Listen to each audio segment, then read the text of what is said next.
Yeah, these people create problems that don't exist and then act like they're the solution to them. But it's like a lot of things that whenever you start realizing that it's not real, then it ceases to be real. So here we have Kojima praising one of the games that most gamers are praising. Like, it's very difficult to go on any forum right now without hearing people say good things about Wukong. Yeah. It's difficult not to say. I mean, I saw the trailer. Looks good, right? One of the few games that I'm actually interested in. And here you have the person with the blue heart, right? Like, this person emanates with compassion, with empathy. Unfortunately, is the Western type. And they're like, seeing you promoting and praising a game studio with such a fervent history of sexism and hatred is really disappointing to see, right? So it's crazy to me how people make posts like that with no citation at all or argument to it at all. It's like they just listen to what they're told and they just repeat it as if it's true. It's nuts. Surrounded by cat piss, like sitting in a room going like, right? The moral condemnation. I mean, this person is so virtuous. They're above you. They're your moral superior, and they just look and they condemn. They're like Jesus Christ sitting on the throne. They go like, you know, I always found. Well, what you have to understand is, like, a lot of these people on social media, they only have these opinions and think these things as a form of, like, effectively self-aggrandizement, right? They're trying to think these things and say this stuff so they can appear like they're a good person. It's not really about the idea itself. It's about them. It's always about them. It's fascinating. The fact that the leftists think they have the moral high ground to issue these condemnations. Yeah. You do realize that most of the technology you're using that involves some level of cobalt in it probably comes from child slavery. It's not like probably, it's most likely. Now, I don't understand the argument like, hey, you know, you need a laptop in order to function in a first world country. You need a smartphone. But do you really need a gaming rig? I guess, like, from the left perspective, you know, some children's suffering is okay as long as they get to play their video games, right? He's talking about basically, like, he talking about how people that are okay with, like, having a Cobalt phone, and it's like at the same time, like, you're complaining about a video game.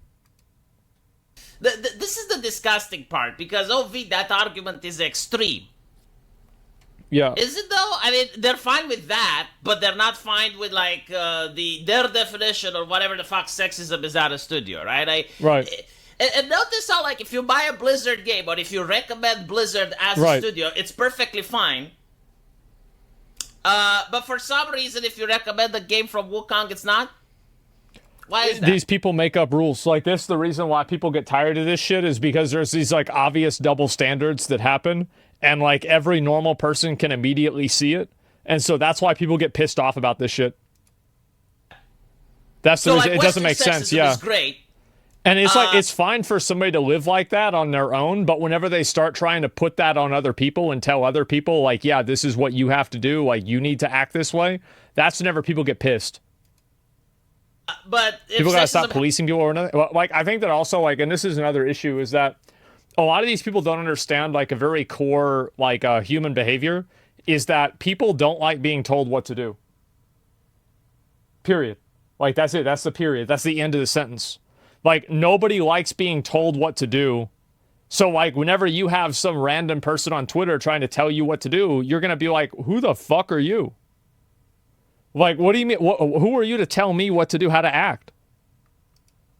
Happens overseas at a different studio. It's not okay. We should boycott. It is so obvious. And this is why I always point the grift. Like, I want you guys to remember the video game Hogwarts Legacy. And during Hogwarts Legacy, the most unhinged members of our society decided to go and harass VTubers for playing that game. Like Silvervale. Why did they do it? Well, it's because J.K. Rowling gets royalties from that game, and J.K. Rowling didn't want to give her money to trans charities and shelters that do not allow trans people in it. Right. So because of that, they decided to harass VTubers for playing a game that wasn't even directly associated with J.K. Rowling, like she would just get royalties from it. And where did they organize that harassment campaign? I don't On think Twitter. that's why. That's obviously why. Like, it's like, I mean, whether that's really basically they didn't like J.K. Rowling's opinions on trans people, so they harassed VTubers over it. Like, that's literally what happened. Like, I saw it happen. I was there. So, yeah. Why else would they get harassed? Yeah, that's what happened. That's different than what he said there. It's different, but like really, it's not really that about the charities or something like that. It doesn't like it's such a like little nuance. It doesn't really matter. Who owns Twitter? Elon Musk. The reason why specifically VTubers, somebody asked that, is because VTubers are like a lot of VTubers kind of cater to the more like cozy, politically correct audience. Because of the type of people that watch VTubers are like, there's a lot of overlap with that. So that's the reason why. They're an easy target, yeah. Elon Musk think about pronouns. So literally, like they're fine 1 minute to work with, like, okay, we're going to work on this guy's platform because we like it, and harass people who play a video game that we don't care about. Yeah. For literally being associated with a person that has the same mentality as the guy that operates the platform we're using. And the reason for it is He's exactly right.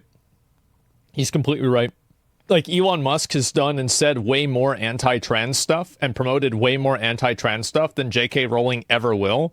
And the effect of it is infinitely more than J.K. Rowling ever will. But these people are on Twitter and on X using his platform, making him money. Like, just by being a user on the social media platform, you increase his value and the value of his company. That's just the way it is.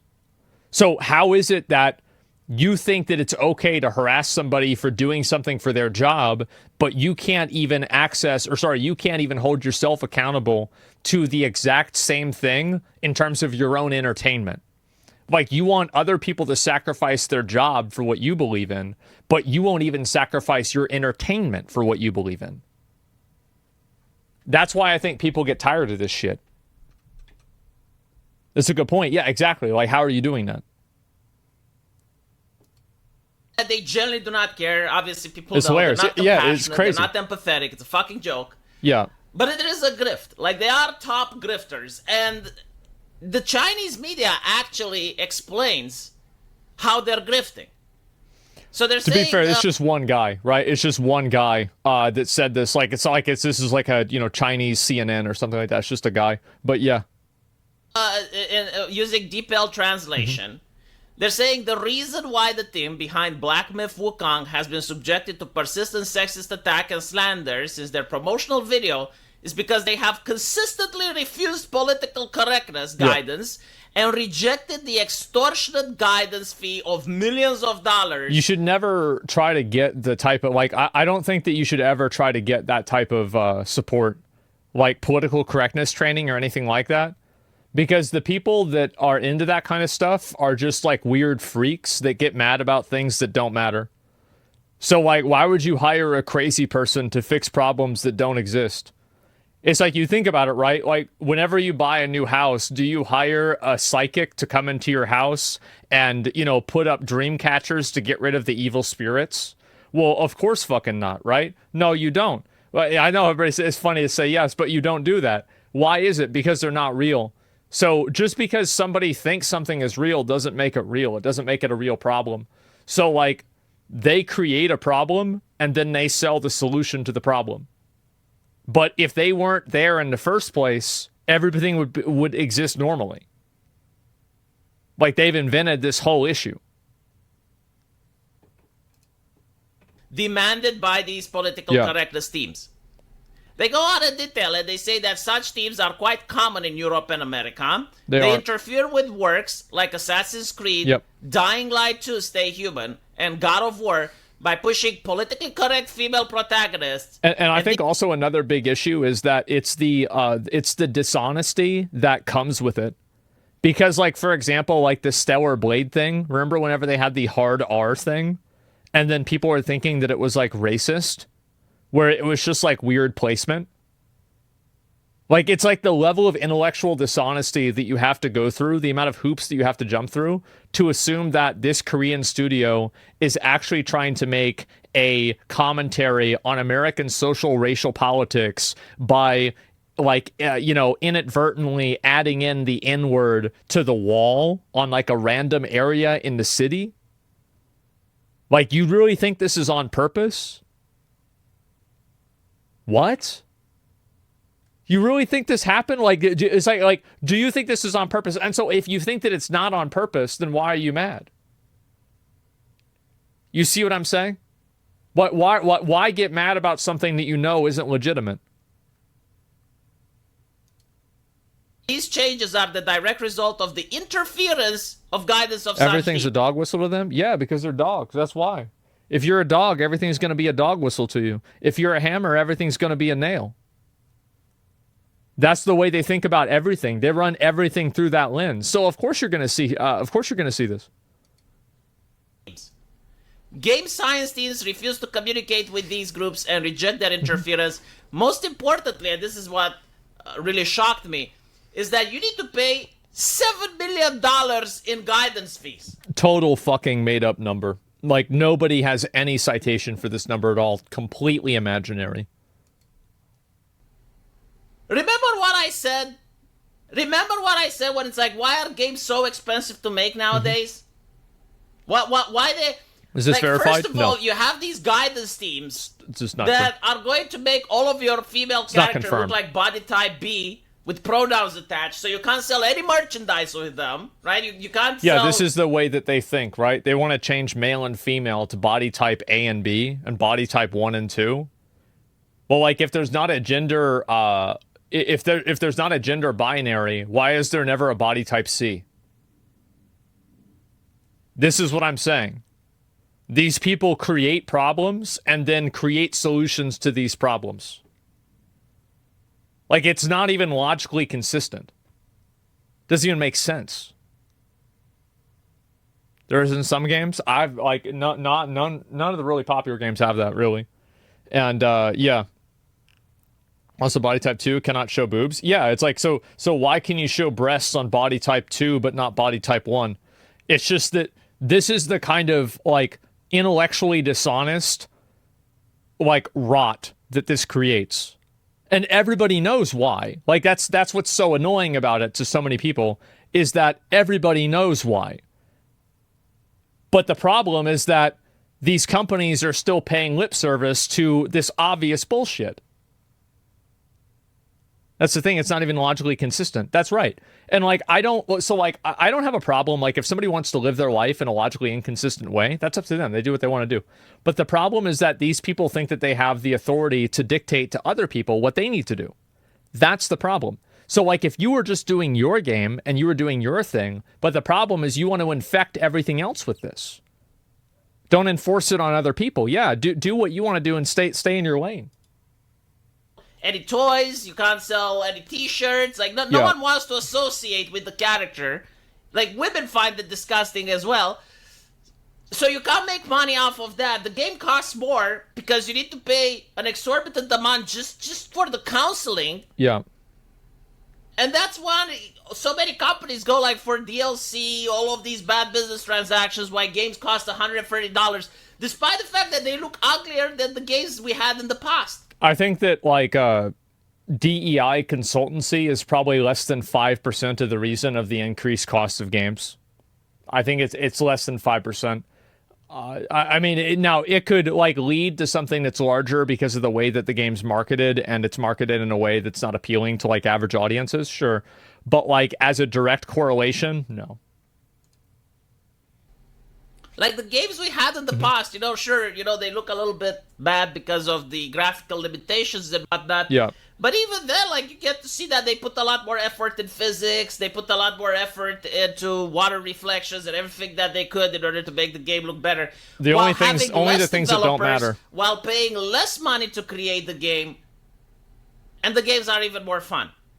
And when you have, like, video games like Wukong that doesn't interact with these guidance people, the game looks amazing. Gamers like it. Well, I think the problem is that what happens is that these consultancy groups and the gaming journalism people and like kind of like the mainstream perspective is universally aligned 1-to-1.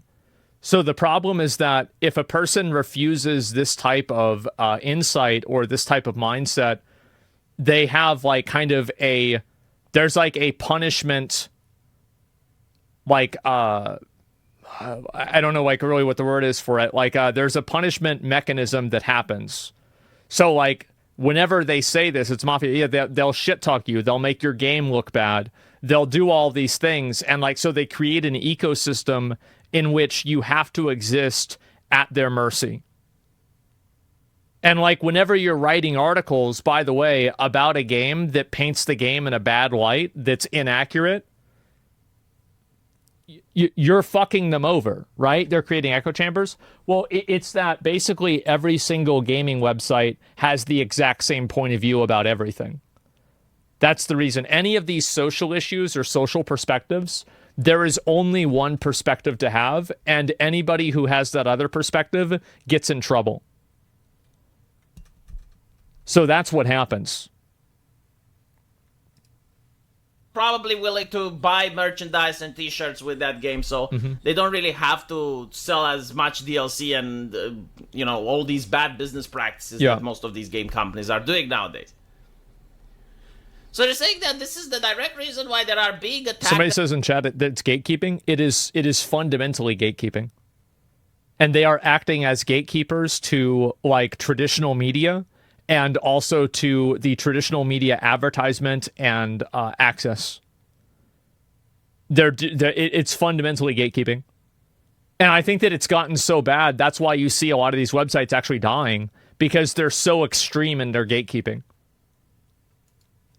Slander. Some justification are based on the team's lack of diversity or representation, which doesn't align with the political correctness standards. And we actually saw this. We saw this with Blizzard developers. They're now making a new company and they're releasing a new game.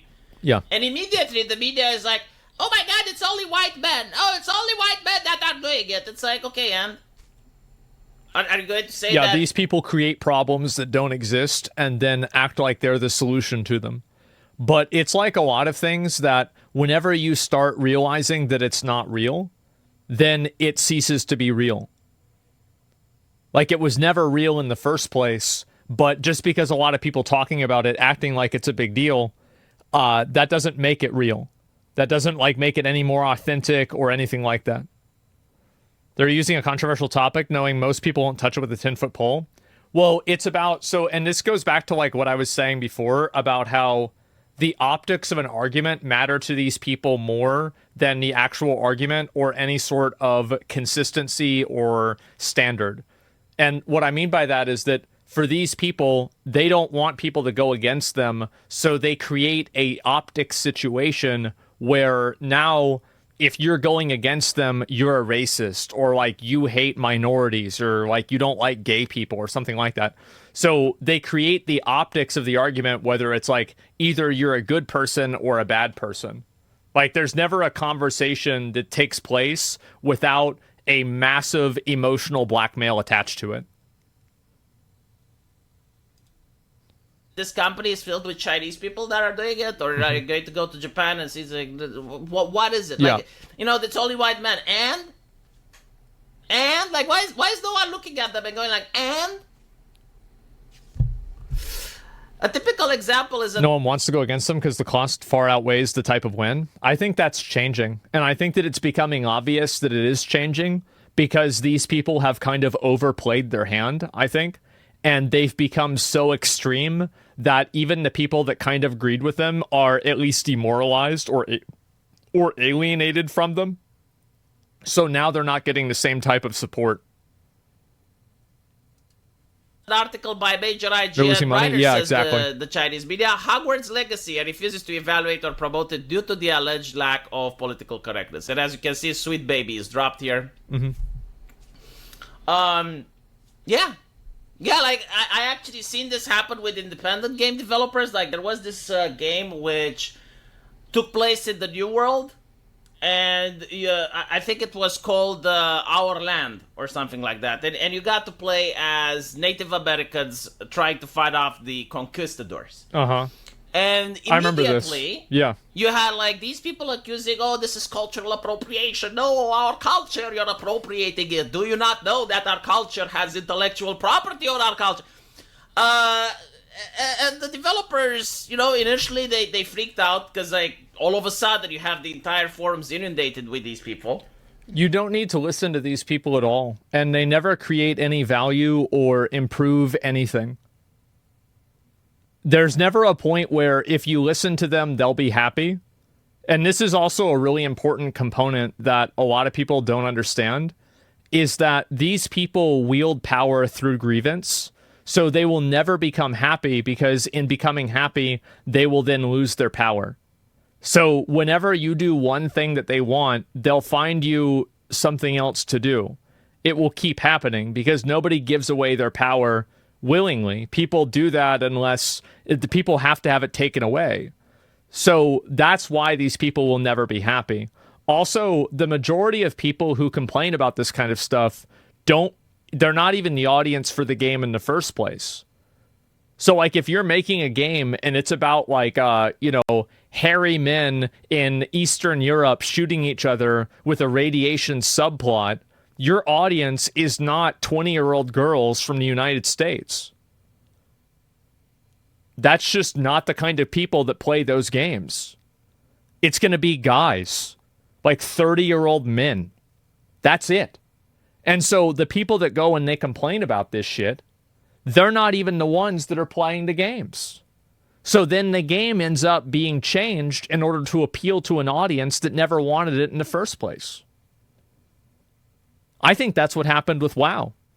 And it just so happens that one of these people comes out and is like, hey, hire me as a consultant. I'll fix your game. And all of this criticism goes away. Yeah, exactly. It's a fucking extortion racket. It's like, if you care so much... It is. It's blatant extortion. It is.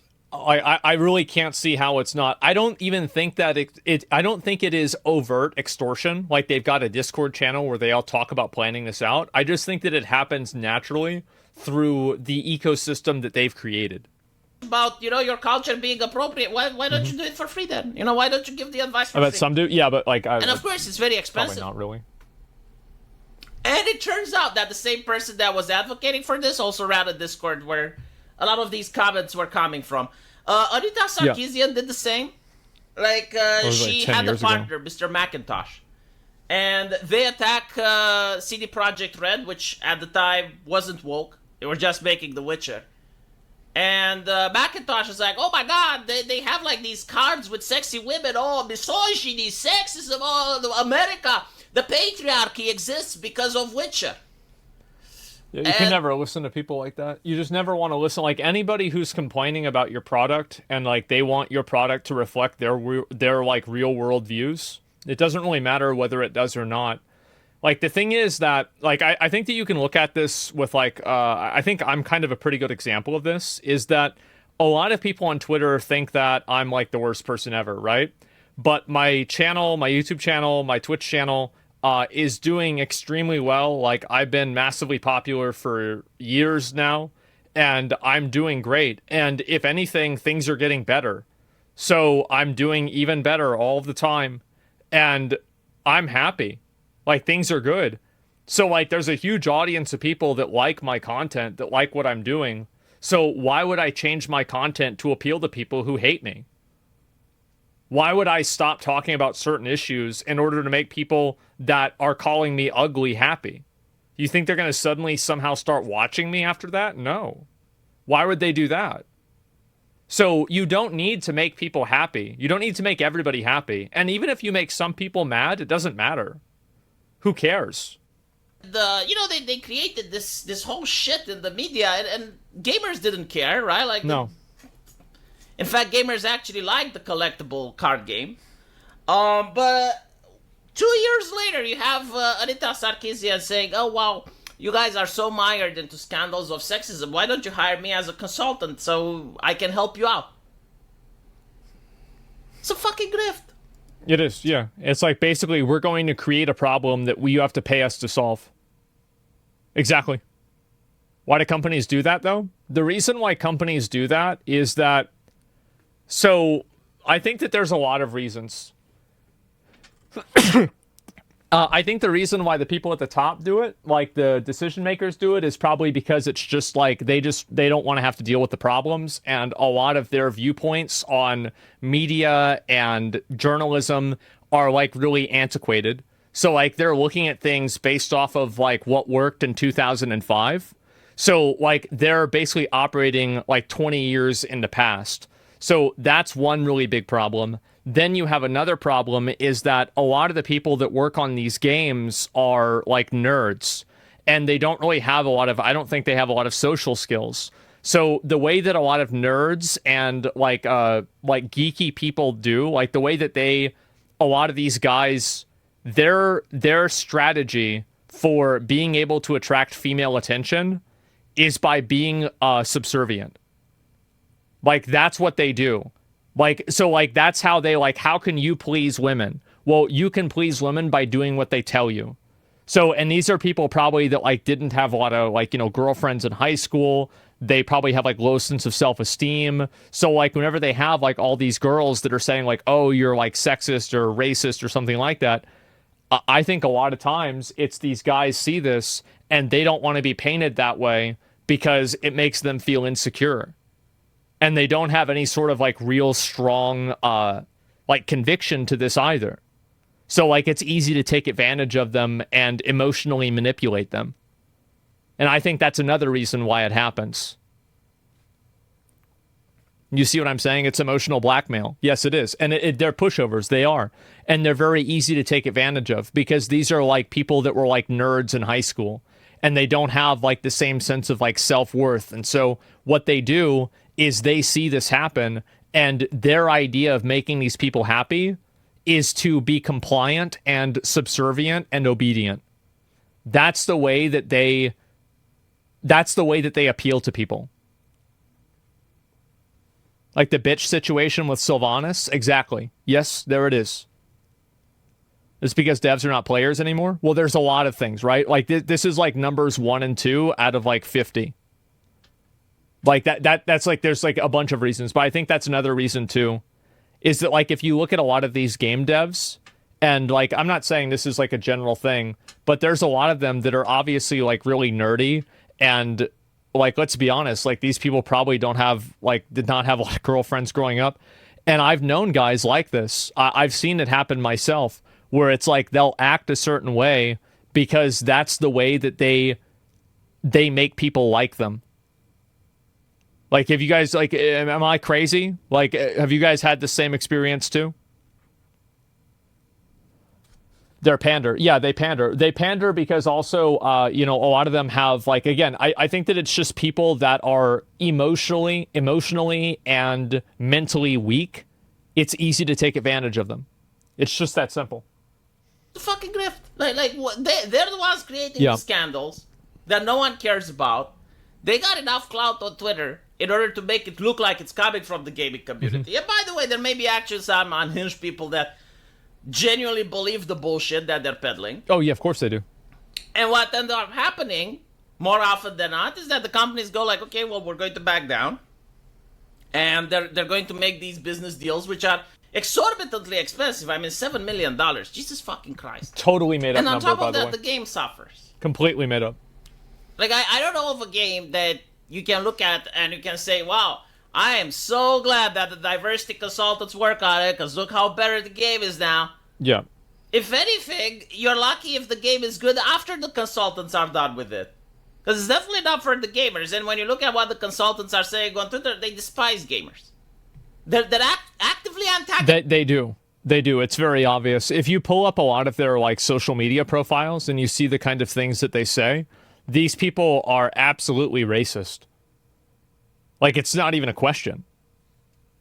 Like, they're racist. They have resentment towards, like, men. You know, like, maybe they have, like, some deep-seated problem with their dad growing up, and so now this is, like, a big problem to them.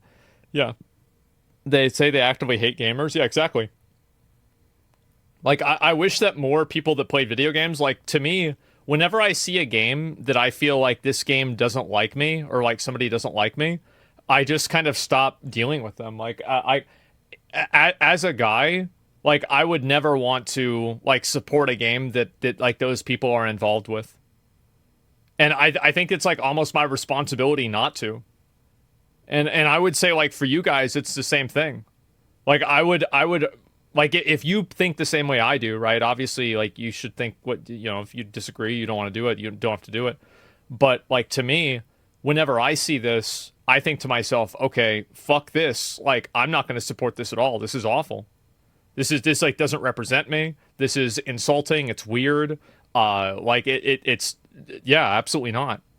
And I don't think anybody should. And the truth is that if people collectively didn't do that, this stuff would go away overnight.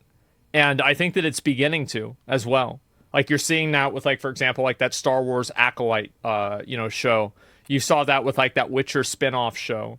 And these shows are just, like, massive failures. And at a certain point, these people will run out of money. And the companies will realize that, it's all bark and no bite. And the truth is that they don't really create any value. They don't improve anything. All they do is, at best, not change anything. And the majority of the times, just make it worse. Towards the customer base. So this is not running out of money anytime soon. Well, it's not running out of money, but, like, whenever the stock for Disney goes down, the shareholders will want accountability for that. And as it becomes more and more obvious that the stock is going down as a result of practices that are, basically not profit driven, then the shareholders will want to have replacements made. That's the way it happens. Like, that's fiduciary responsibility, shareholder accountability. That's the way things work. It's great to have Chinese developers speak out. It rarely happens, but I do think that they have a more objective opinion because they're from the outside looking in. Mm-hmm. Like, they're not affected by this. They don't care. They're not going to get blacklisted from the industry or anything. They have no reason to lie. Like, why would they lie about it? If diversity consultants were so great, why isn't China hiring them? Think about it. Let me know what you guys think. And as usual, I will see you in the comment section. Yeah, I think he's pretty much right. I mean, again, I don't really put a lot of stock into this like statement that was made, but what I do put a lot of stock into is the fact that a lot of the companies, like IGN wrote these negative articles about this game. And whenever I see that happen, the first reason for that I'm going to imagine is because people like this are trying to push that narrative. I think people is coming to understanding this. Way too much money is being lost for something that companies don't really believe in. No, they're not. Yeah, Disney always wins. It's like a casino. Well, I hope so, right? I just don't want them to make movies like that. I mean, there's not really much to say about it otherwise.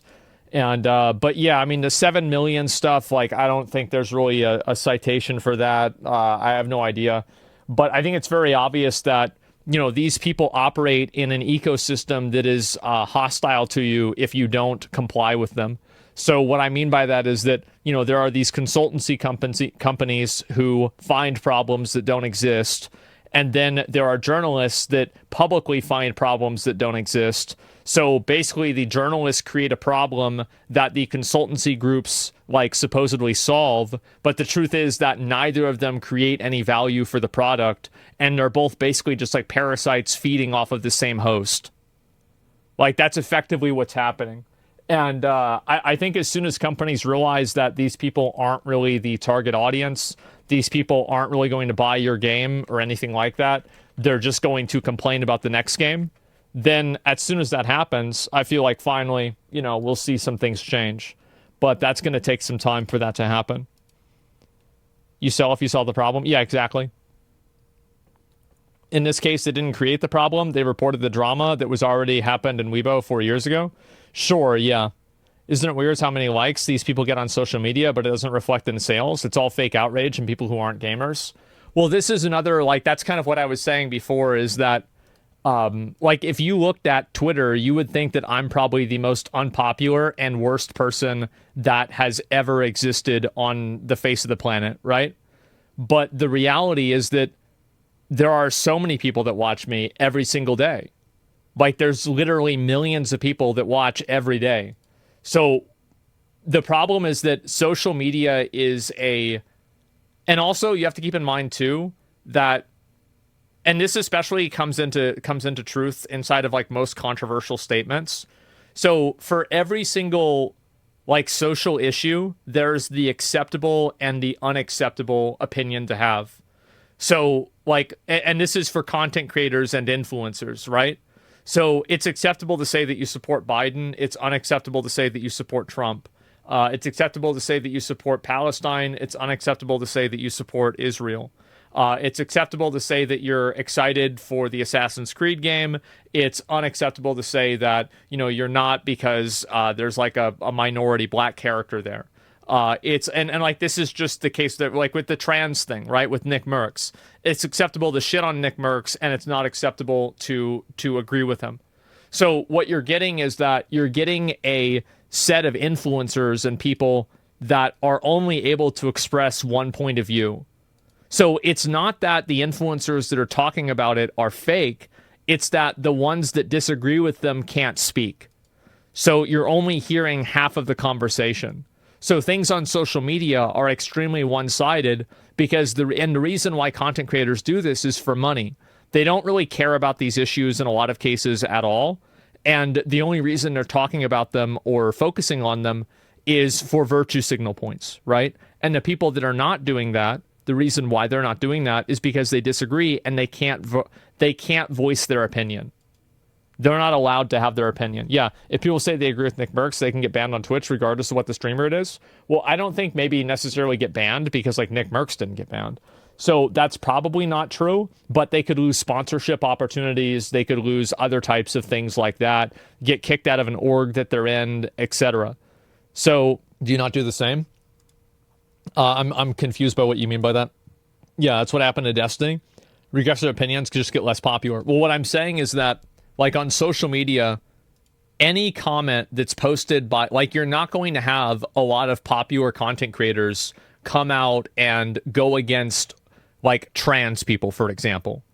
But it's very obvious that the way that people look at things in the public, right? Like the actual public sentiment.